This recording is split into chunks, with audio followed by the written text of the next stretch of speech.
میرے بھائیوں، قرآن حکیم آج بھی عربک لٹریچر کی چوٹی کی کتاب ہے،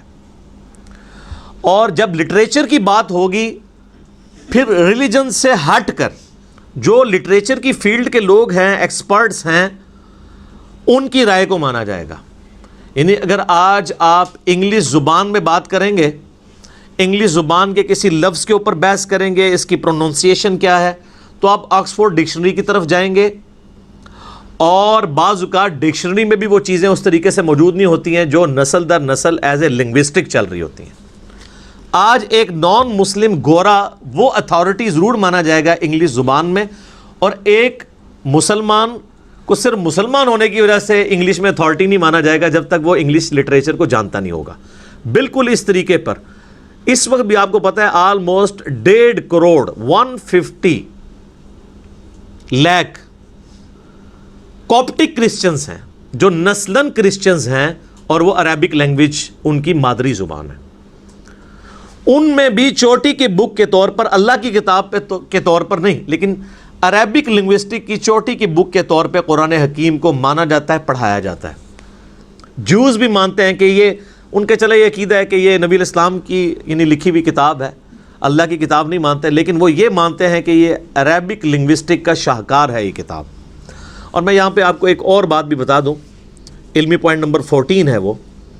کہ قرآن حکیم کسی بھی اعتبار سے کسی ڈکشنری کا محتاج نہیں ہے،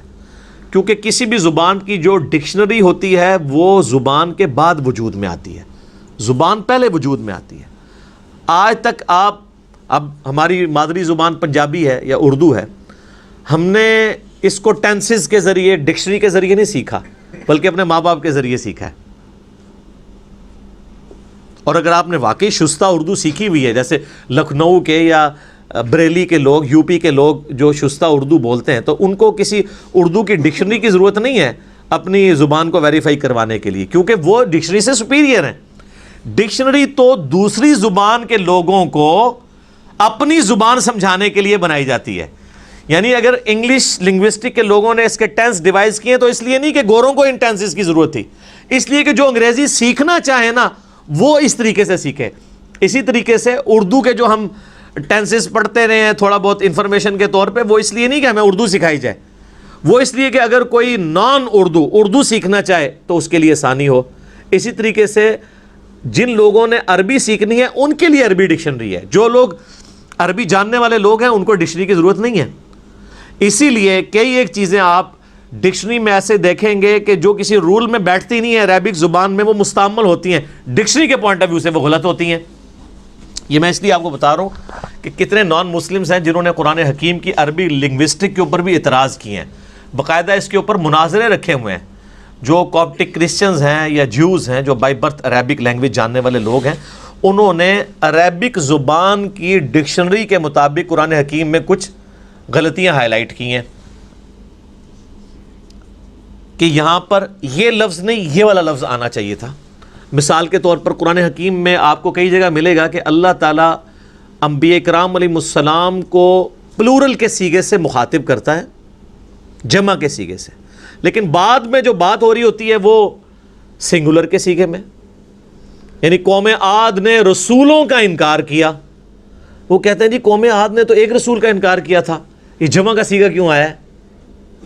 تو اب قرآن حکیم صرف لٹریچر کی کتاب نہیں ہے، یہ ایک دعوت بھی ہے، تذکیر بھی ہے، نصیحت بھی ہے۔ تو پھر ہم ان کو بتاتے ہیں کہ چونکہ قرآن کی ڈاکٹرائن یہ ہے کہ جس نے ایک رسول کا انکار کیا اس نے سارے رسولوں کا انکار کیا۔ لا نفرق بین احد من رسلی، ہم رسولوں میں ایمان لانے میں فرق نہیں کرتے۔ آج اگر کوئی شخص سارے انبیاء کو مانے، عیسیٰ ابن مریم کا انکار کر دے علیہم السلام، چاہے وہ نبی علیہ السلام کے لیے اپنی جان بھی دینے کے لیے تیار ہو جائے، ہم اسے کافر کہیں گے، کیونکہ ایک پیغمبر کا انکار بھی سارے نبیوں کا انکار ہے۔ تو جب کہا جاتا ہے کہ قوم عاد نے رسولوں کا انکار کیا، قوم سمود نے رسولوں کا انکار کیا، وہ کہتے ہیں جی جمع کے سیغے سے بات کیوں ہو رہی ہے، انہوں نے تو وقت کے ایک پیغمبر کا انکار کیا تھا۔ تو ہم کہتے ہیں کہ انہوں نے ایک وقت کے پیغمبر کا انکار کر کے گویا سارے پیغمبروں کا انکار کر دیا، پوری اس ڈاکٹرائن کا انکار کر دیا۔ تو اس طرح کی وہ پھر عربی لنگوسٹک کے اعتبار سے وہ غلطیاں نکالنے کی کوشش کرتے ہیں۔ تو یاد رکھیے گا کہ قرآن حکیم کی عربک کو کبھی بھی آپ نے عربی ڈکشنری سے نہیں سمجھنا، بلکہ عربک جو مستعمل ہے عرب کے بادیہ نشین لوگوں کی، اس کے مطابق سمجھنا، جو میں نے پچھلی دفعہ بتایا تھا کہ قرآن حکیم جو آراب تھے، پینڈو لوگ،